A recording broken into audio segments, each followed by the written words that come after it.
Au sommaire de cette édition, le représentant des Nations Unies en Guinée débute une tournée à l'intérieur du pays pour s'inquiéter de l'évolution de la maladie Ebola. Un magistrat a été révoqué de ses fonctions. Cela est possible en cas de requête déposée au Conseil supérieur de la magistrature. Et puis, ça débute bien pour la Guinée à la CAN après le match nul. Le capitaine du Sili a été élu meilleur joueur de la rencontre. Mesdames et messieurs, bonsoir et bienvenue dans cette édition. Un magistrat a été révoqué de ses fonctions par le Conseil supérieur de la magistrature. Son secrétariat exécutif a été face à la presse. Les débats ont porté sur le rôle, le fonctionnement et les attributions de cet organe, fondateur de l'indépendance du secteur de la justice et son bilan depuis sa mise en place. Le résumé avec Tcherno Younoussaba. Le Conseil supérieur de la magistrature est un organe d'autorégulation des magistrats. 17 personnes dont le premier magistrat du pays composent cet organe. Leur mandat de 6 ans est non renouvelable. Le Conseil supérieur de la magistrature permet aux juges d'accomplir sereinement leur mission, dit le droit en toute impartialité et indépendance. À travers son conseil de discipline, le Conseil supérieur a compétence d'apprécier les fautes des juges. Depuis 7 mois, 11 plaintes sont formulées contre les magistrats. Nous avons sur le plan disciplinaire, beaucoup travaillé parce que on est saisi d'au moins 10 requêtes concernant le comportement indélicat de certains magistrats. Sur les 10 requêtes, il y a 4 qui ont reçu une réponse. Et ces réponses-là, c'est une sanction de révocation de magistrat. La sanction de révocation concerne un magistrat et il s'appelle Mbemba Touré. Je dois dire son nom parce qu'il ne doit plus se réclamer magistrat. Et les autres, c'est les 3, c'est des cas de rétrogradation. Les autres, je dois taire leur nom parce qu'ils continuent à servir dans les juridictions et ils ont reçu la sanction de leur comportement. Ils feront désormais attention et ils méritent tout le respect de la justice. Dans la construction d'une justice crédible, le Conseil supérieur de la magistrature donne son avis sur le fonctionnement des juridictions du pays. À travers les réunions consultatives, ce nouvel organe de notre appareil judiciaire se prononce également sur la formation du personnel de la justice.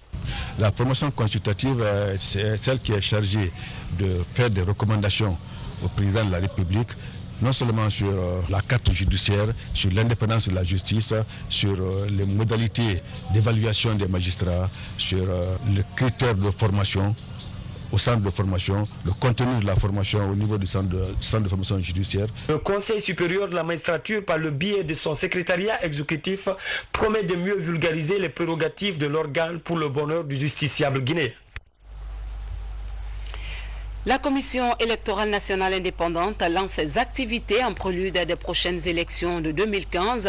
Une mission travaille sur le contrôle de la cartographie des bureaux de vote pour sortir un fichier électoral crédible. Le point avec Makemedouzo.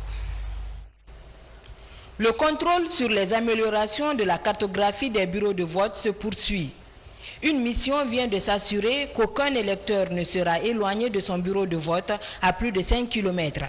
Les différents commissaires de la CENI s'activent sur le terrain pour parvenir à des résultats acceptés de tous. Du point de vue anomalie qui est plus frappant, c'est le cas de personnes déplacées à tort. Quand nous prenons l'exemple des électeurs du marché en temps marché, beaucoup ont été envoyés à Galéane, à Kissoso et à Bianzin. Donc 2 quartiers qui sont distants de plus de 8 km, 10 km. Mais après la reprise, nous avons pu constater avec la liste biométrique que plus de 80% de ces électeurs sont retournés dans leur quartier et dans leur secteur respectif. Pour la commune de Matam, les premières restitutions ont lieu. Matam Centre et moi, c'était le même quartier. On disait que Matam Centre, Hermakono était le même quartier et c'était Hermakono tout court. À temps de Dadis, maintenant, ils ont scindé le quartier. Matam Centre reste à part, nous aussi, on est resté à part. Matam Centre était un secteur. Maintenant, ces populations se retrouvent chez moi. Les électeurs, plus de 300 et quelques. Est-ce que vous comprenez? Sur ce, on s'est réunis, il a donné ces personnes et moi, on s'est donné la main, on a travaillé ensemble pour que les électeurs retrouvent leur bureau de vote. La réussite des prochaines échéances électorales est un défi que la CENI compte relever. À Kindia, les sous-préfets adjoints renforcent leur capacité sur la décentralisation et la gouvernance locale. Durant 8 jours, les participants seront outillés, entre autres, en technique de l'aménagement du territoire, de la gestion des conflits, la gestion des catastrophes et la politique humanitaire en Guinée. C'est une initiative du ministère de l'administration du territoire et de la décentralisation. Bernard Tonguino. C'est le tout premier atelier de formation des administrateurs territoriaux en 2015. Une cinquantaine de sous-préfets et adjoints sont formés en bonne gouvernance locale. Parmi eux, 17 militaires et paramilitaires récemment nommés dans les zones frontalières. Objectif visé, moderniser et qualifier l'administration à la base. Nous quittons d'une administration de commandement pour une administration de développement. Je pense qu'il est vraiment important que ces nouveaux sous-préfets aient alors une connaissance de base pour pouvoir bien gérer, n'est-ce pas, la population à la base. À travers cette formation, le département de l'administration du territoire affiche sa volonté de relever plusieurs défis. Parmi ces défis, la méconnaissance et la mauvaise application des textes, le manque d'initiative et de responsabilité des administrateurs territoriaux. Il y a des métiers qui sont des métiers de politiciens. Mais il y a des métiers qu'un préfet ou un sous-préfet, il faut apprendre. Si vous n'apprenez pas, vous ne pouvez pas aider l'État. Et comme vous le savez, le président a dit qu'il a hérité d'un pays, mais pas d'un État. Nous sommes en train de restaurer l'autorité de l'État à travers les sous-préfets, leur formation et autres. Pour l'année 2015, plusieurs sessions de formation des administrateurs territoriaux sont annoncées. Le ministère de l'administration du territoire et de la décentralisation est déterminé à faire appliquer une nouvelle méthode de gouvernance, le passage d'une administration de commandement à une administration de développement. Et puis l'évolution des nouvelles technologies ont bouleversé le secteur tertiaire, notamment la dactylographie. Le métier survit encore grâce aux passionnés. Ces nostalgiques sont nombreux dans la commune de Dixine, toujours avec une maîtrise parfaite de l'outil. Roso Pocho nous en dit plus. En 2014, plus de 2000 cas de naissance ont été enregistrés dans la commune de Dixine. Ici, dans cette salle de l'état civil, ils sont nombreux à défiler chaque jour pour retirer des actes de naissance ou de mariage. Je suis venu ici pour avoir l'extrait de naissance. Bien sûr, je l'ai ici devant moi, dans mes mains. Ça m'a pris 2 jours. Pour obtenir ces papiers, Tcherno Ousmane Diallo devrait nécessairement passer par le service de dactylographie. Un métier qui survole le temps. Nafadima Traoré exerce ce métier depuis 1985. 30 ans après, cet outil est encore une passion pour elle. Depuis fort longtemps, on travaille sur ça. Nous, on ne peut pas cesser de travailler sur ça. Avec les anciens extraits, si les gens envoient ça là, on fait les copies conformes, on donne à l'officier, elle les signe. Tu sais que c'est mon enfant qui est devant moi. La dactylographie a émergé à la fin du 19e siècle. Avec l'évolution des nouvelles technologies, l'ordinateur a relégué dans les oubliettes l'art de taper dans les claviers. Mais dans les communes, les secrétaires restent attachés à cette machine mécanique, mieux adaptée à leur environnement de travail. L'Union européenne nous avait doté des ordinateurs. Donc, depuis 2002, c'est informatisé. On a saisi les actes de 2002, 2003, 2004, les appareils sont en panne. Donc, on a bloqué. On a repris seulement, quand on nous a offert ça aussi, de renouveler les ordinateurs. Là, on a redémarré la saisie en 2014. Mais là aussi, notre serveur est en panne. Il y a le problème du courant. On a cherché un groupe électrogène. C'est avec ça qu'on travaille et ça aussi, c'est tombé en panne.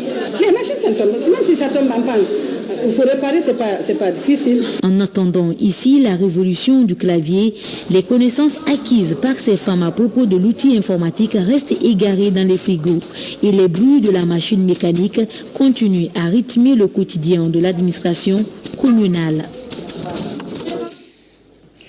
L'Organisation mondiale de la santé compte appuyer la Guinée à mettre en place un système de santé efficace, d'où la tenue à Conakry des consultations nationales sur l'élaboration du plan de réforme du secteur de la santé.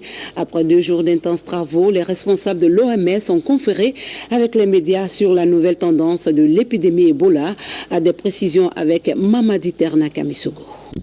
Les agents de l'OMS 3 grands sujets étaient au centre de cette conférence de presse des responsables de l'Organisation mondiale de la santé. La tendance actuelle de l'épidémie d'Ebola, le vaccin expérimental et la rentrée des classes en Guinée. Pour le premier point, l'OMS se félicite des efforts en cours avec la stratégie Ebola 0 en 60 jours, mais avertit qu'il ne faut pas baisser la garde. Il faut que nous fassions très attention. Nous ne devons pas oublier que c'est la 3e fois qu'on observe une baisse en Guinée. Donc nous sommes à la 3e vague de cette épidémie-là. Et malheureusement, les 2 premières fois, après la baisse, nous avons aussi baissé les bras. Et l'épidémie est revenue encore plus forte que les fois d'avant. L'OMS appuie la Guinée dans cette riposte avec le déploiement de plusieurs agents à travers le pays. Elle va aussi soutenir l'essai de vaccins expérimental dans les centres de traitement Ebola. Pour le moment, il n'y a pas d'essais vaccinaux en Guinée, ni dans aucun des pays affectés. Il y a des programmes, il y a des projets qui sont faits, à la fois pour le Libéria, pour le Sierra Leone et pour la Guinée, mais pour le moment, rien n'a commencé. Concernant l'ouverture des classes, l'OMS soutient que cette décision relève de la souveraineté des autorités guinéennes et reconnaît toutefois avoir travaillé avec le pays à la préparation d'une rentrée sécurisée des classes. À la même page, le chef de mission des Nations Unies en Guinée est en séjour de travail à l'intérieur du pays. La raison est de s'enquérir de la situation actuelle de l'épidémie Ebola auprès de tous les acteurs impliqués dans la bataille contre Ebola. Première étape de la tournée Kissidougou et Guékédou où la maladie a nettement reculé. Reportage Mamadou Alpha Baldé. Après plusieurs mois d'efforts sur le terrain, Ebola est en train d'être vaincu en Guinée. À Guékédou, épicentre de l'épidémie et Kissidougou, les dernières nouvelles sont rassurantes. Dans ces 2 villes, il y a au moins une vingtaine de jours sans qu'il n'y ait de nouveaux cas enregistrés par les centres de traitement Ebola. À nos jours, nous avons 19 contacts à suivre et 0 cas suspect, 0 décès. Appartenant à Guékédou depuis le 19 décembre, on est au 31e jour, on n'a pas de malade confirmé Ebola en provenance de Guékédou. On n'a aussi aucune personne contact à suivre en ce moment au niveau de Guékédou à suivre. Tous les contacts que nous suivions sont sortis depuis le 10 janvier 2015. Pour consolider ces résultats encourageants, le chef de la mission des Nations Unies contre Ebola en Guinée vient à la rencontre des acteurs impliqués dans la lutte contre Ebola à Kissidougou et Guékédou. Objectif, évaluer le niveau d'avancement de la riposte ainsi que les besoins sur le terrain. Énormément de progrès ont été réalisés, aussi bien à Kissidougou qu'à Guékédou. Donc énormément de progrès. Ça ne veut pas dire que le problème de Ebola est quand même réglé. Tant qu'on aura des cas en Guinée, en Sierra Leone, au Libéria, il va falloir maintenir le dispositif. À travers ces agences, les Nations Unies sont aux côtés de la Guinée depuis le début de l'épidémie. Même si le virus baisse d'intensité, son passage restera éternel dans l'histoire de la Guinée. La région administrative de Farana, déterminée à enterrer définitivement l'épidémie de la fièvre hémorragique à virus Ebola, l'unique foyer allergique aux missions de sensibilisation dans la sous-préfecture de Marella, a décidé enfin de collaborer avec les services de santé. C'est le résultat d'un travail laborieux mené par les autorités politiques et administratives de la préfecture. Sori de Kera nous signe ce reportage. À 460 km de la capitale Conakry, Farana est l'une des préfectures du pays où l'épidémie de la fièvre Ebola est largement maîtrisée. La sous-préfecture de Marella était jusque-là l'unique foyer de réticence au service de santé. Les conséquences des dernières manifestations de la population sont regrettables. Le centre de santé vandalisé, son ambulance calcinée, la mission de la DPE venue installer des kits sanitaires pour la rentrée des classes refoulées de la localité. Les nouvelles autorités préfectorales ont pris le problème à bras le corps. Marella n'est pas la seule zone de réticence contre Ebola. De tous ces lieux, les sages se sont mis comme un seul homme et sont engagés à faire la paix dans leur localité. Aujourd'hui, la paix règne et Ebola va très loin. Pour cela, nous devons accepter de faire valoir la loi et l'appliquer dans toute sa rigueur à Marella. Cette mission s'inscrit dans la logique de la campagne Zéro Ebola en 60 jours, enclenchée par le gouvernement et ses partenaires. Les populations de Marela s'engagent à collaborer dorénavant avec les services de santé pour une meilleure prévention de la maladie. À ce jour, 13 contacts non identifiés se trouveraient dans la sous-préfecture. Au nom de la jeunesse, les femmes, nous accusons et nous nous excusons. Nous prenons une décision. Celui qui gagne ça maintenant, nous te mettons à la disposition de l'autorité. Dans toutes les communes rurales de Farana, le message de l'autorité préfectorale reste la vigilance pour maintenir les acquis enregistrés dans la lutte contre le virus Ebola, mais aussi renforcer la cohésion entre les fils de la préfecture en vue de son développement harmonieux et équitable. Parlons de la saveur et des arômes du café Diamant. Le café Diamant de Guinée est un café robusta et certifié par l'Organisation africaine de la propriété intellectuelle à cause de ses qualités exceptionnelles. Des efforts sont joints par les partenaires pour sa valorisation et sa protection, ce qui passe nécessairement par l'engagement des producteurs. Ibrahima Keita. Après plusieurs années de combat, le café Diamant de Massanta a obtenu le 6 juin 2014 le certificat de l'indication géographique premier du genre en Afrique de l'Ouest. Cette reconnaissance de la communauté internationale fait du café Diamant un café repère. Depuis, les producteurs de café organisés en association de défense de café Diamant avec l'appui des partenaires de terrain multiplient les initiatives pour un café de qualité. Avec le lancement de la campagne 2015, les producteurs de café veulent aller au-delà des 18 tonnes exportées en 2013. Les enjeux de cette campagne, d'abord, c'est de respecter le cahier des charges. Accompagner les producteurs des deux coopératives à respecter le cahier des charges et à contrôler la qualité du café et faire la promotion de ce café. La bataille est donc engagée pour mettre le café Diamant de Guinée au niveau des autres cafés du monde. Mais quelles sont les étapes à franchir pour atteindre cet objectif? Avec la certification IG, nous avons vendu le café au même prix que les autres. Donc, on est au même niveau que le café vendu sur le marché mondial. Si on réussit à certifier le café bio, voilà, il y a la prime qui s'augmente. Ça peut aller jusqu'à $1000 sur la tonne. Une démarche qui nécessite l'appui des décideurs. Nous, en tant que producteurs, parce que nous savons que nous sommes des professionnels. Donc nous avons besoin de l'appui du gouvernement pour nous accompagner. Parce que si on parle, chaque fois on parle de café Diamant à la télé, mais s'il n'y a pas un appui du gouvernement quelque part, ça ne peut pas aboutir parce qu'il faut un appui financier et technique de la part du gouvernement. L'objectif visé par ces producteurs est de franchir les deux étapes qui restent, celle de la certification commerce équitable et la certification bio. Et puis le mouvement Alpha Condé, la solution pour la Guinée, vient d'organiser une lecture du Saint-Coran pour la victoire du Sili national à la CAN 2015 et aussi contre le virus Ebola. C'était à Yataya où les fidèles musulmans ont imploré la grâce divine pour la Guinée. Younousa Tawel Kamara. L'archipel des îles de Los au large de Conakry regorge l'un des plus grands sites touristiques de l'Afrique de l'Ouest. Le manque d'aménagement adéquat de ces sites est un facteur qui handicape l'essor du tourisme. Le ministre en charge du tourisme vient s'enquérir la possibilité de la relance du secteur sur le terrain. Première étape, la plage de Soro. Elle est située entre deux autres îles, Rome et Fotoba. Désormais, nos populations retiendront que votre Excellence a été la première personnalité gouvernementale à leur rendre visite en ce début de l'an 2015. Ceci n'est pas sans signification à nos yeux, quand on sait que c'est le très populaire Moussa Condé qui arrive.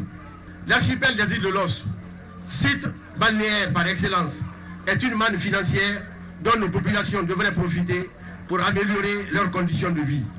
Dommage que ça ne soit pas le cas jusqu'à maintenant. À part quelques interventions ponctuelles de certains usagers de nos plages, nos populations n'ont pas tiré meilleure partie de cette manne. Le tourisme n'est pas simplement de loisirs. Ici, il y a des sites historiques qui sont de même identité que l'île de Gorée au Sénégal, Banana Island en Sierra Leone, Dioufré en Gambie. Parce que ces îles-là ont été occupées par les négriers, les anciens négriers européens, pour acclimater les esclaves. pour les nourrir, les rendre plus robustes pour pouvoir les vendre cher. En dépit de la présence de la fièvre Ebola et de ses conséquences sur l'économie, la plage de Soro a pu garder sa clientèle. Pour les autorités, les recettes de Soro sont à dupliquer sur les autres sites. L'objectif est de créer un circuit touristique de référence sur les îles. Le partenariat public-privé est exploré. C'est des endroits qui sont paradisiaques, qui ne sont pas pour l'instant exploités malheureusement.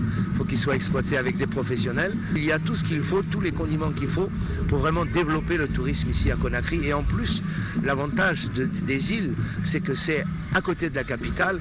Avec un bateau, en 10 minutes, vous vous retrouvez dans un endroit où vous pouvez vous trouver dans un endroit comme à l'île Maurice, comme aux îles Seychelles. Et c'est ici à Conakry, à 5 minutes d'une capitale. C'est très rare de trouver ça. Ces sites méritent vraiment d'être appuyés. Pour ceux qui entendent seulement Soro, ceux qui entendent Rome, ceux qui entendent Kassa, mais ils ne sont pas venus à Kassa pour savoir effectivement qu'est-ce qu'il y a à Kassa, qu'est-ce qu'on peut faire à Kassa.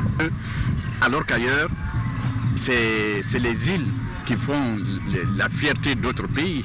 Et c'est pour cela que nous faisons ce tour-là, pour que les opérateurs, les touristes, les partenaires techniques et financiers, le gouvernement même, ils sachent que les sites touristiques qu'il y a dans les îles sont des merveilles.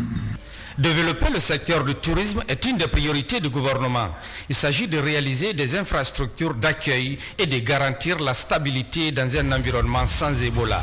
Kassa espère tirer son développement de cette politique. Voilà, vous avez dû le rectifier. C'était les îles de l'Os menacées de disparition. En tout cas, si rien n'est fait. Il y a aussi l'occupation anarchique des bordures de mer par des citoyens. Malgré la sensibilisation, les habitations s'élargissent jusqu'à la mangrove. Une mission du département de l'environnement est sur le terrain. Selon elle, le constat est alarmant. Mamadi Gassama, Tcherno Maroufba. L'occupation anarchique des bordures de mer à Conakry n'est pas un phénomène nouveau. Les campagnes de sensibilisation et annonces d'opérations de déguerpissement n'ont pas encore d'effet. Ici à Yimbaya Port, le littoral est envahi par la construction anarchique et illégale. Une nouvelle fois, les cadres du ministère de l'Environnement sont sur le terrain pour identifier les sites illégalement occupés par les particuliers. On n'est venu pas pour casser mais pour faire un constat. On a constaté un peu partout qu'il y a des croix sur les bâtiments.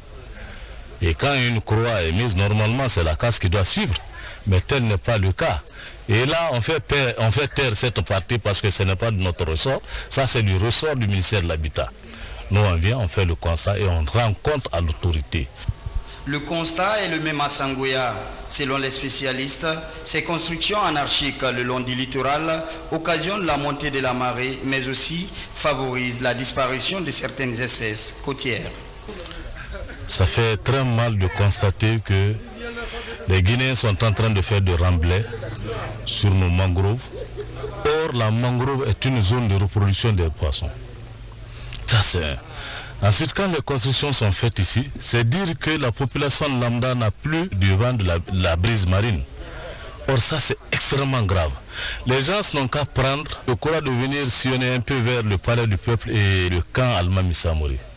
Ils verront tout de suite sur place qu'il y a une fissure qui est en train de se créer, de se faire sur la route nationale, la corniche. Ça, c'est dû aux effets du changement climatique. Qu'est-ce qui entraîne ça? C'est ce que la population est en train de faire. Au compte de la troisième étape de cette visite de terrain, la mission s'est rendue à la forêt périurbaine de Anta. Ici, un délai de 2 mois est accordé à tous les occupants pour libérer les emprises.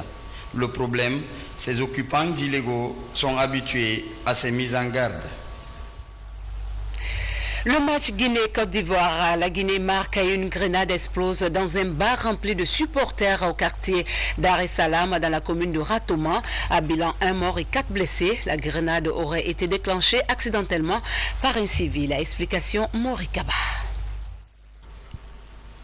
C'est dans une buvette de fortune située à Dar es Salaam qu'une grenade a explosé, faisant 1 mort, 4 blessés graves. L'incident s'est produit peu après le but de Sili face à la Côte d'Ivoire. Il y a un monsieur qui s'appelle Islam. C'est lui, il paraît qu'avant-hier, il avait la grenade là. Il a fait 3 jours avec lui. Donc, il est venu avec ses amis, à chaque fois il montrait à ses amis, eux ils ne connaissaient pas. Mais lui, sa grenade là, il connaissait. Donc il est venu avec ça, les gens regardaient le ballon. Après avoir regardé, la Guinée a marqué un but. Il s'est levé, il est parti dehors, il a laissé déposer la grenade. Il est venu, un de ses amis, lui ne connaissait pas. Lui l'a pris, il l'a gardé comme ça. Il est venu, il s'est fâché. Il dit, ah, ce que j'ai laissé, où il est? Quelque temps, son ami dit, ah, il ne faut pas te fâcher, voilà. Il dit, maintenant, comme tu t'es fâché, je ne te donne pas. D'après les gens qui étaient dans le bar, moi, je n'étais pas là. Alors, son ami a pris, il voulait lui donner, il s'est énervé. Il a pris sa goupille là. Il a déclenché. Le monsieur qui avait la grenade, lui, il est mort sur place. Il y a eu au moins 6 blessés. L'origine exacte de la grenade reste un mystère. Des enquêtes préliminaires sont effectuées depuis hier par la police nationale. L'auteur même de cet acte ignoble a été mis en état d'arrestation, a été interpellé, donc mis en état d'arrestation. Il s'agit du nommé Mohamed Lamine Kamara alias l'Islam, quelqu'un qui a eu à subir une formation depuis au temps du général Arafat. Il travaille avec lui, il avait subi une certaine formation et que c'est au cours de cette formation qu'il aurait eu à prendre d'une façon officieuse cette grenade qu'il a gardée longtemps pas devant lui. Les 4 blessés, dont le porteur de la grenade, sont admis au CHI de Donka. Donka, où la porte est restée fermée une nouvelle fois encore aux journalistes. Un mot de sport, le Sili national de Guinée débute bien la CAN après le match nul d'hier à Malabo avec la Côte d'Ivoire. Le capitaine du Sili a été élu meilleur joueur pour ses performances. Kadiatou Traoré est notre envoyé spécial en Guinée équatoriale. Suivez. Temps universel au stade de Malabo. Après la rencontre, Ibrahim Traoré a été élu meilleur joueur du match et les 2 entraîneurs ont répondu aux questions de la presse. La Guinée a été performante.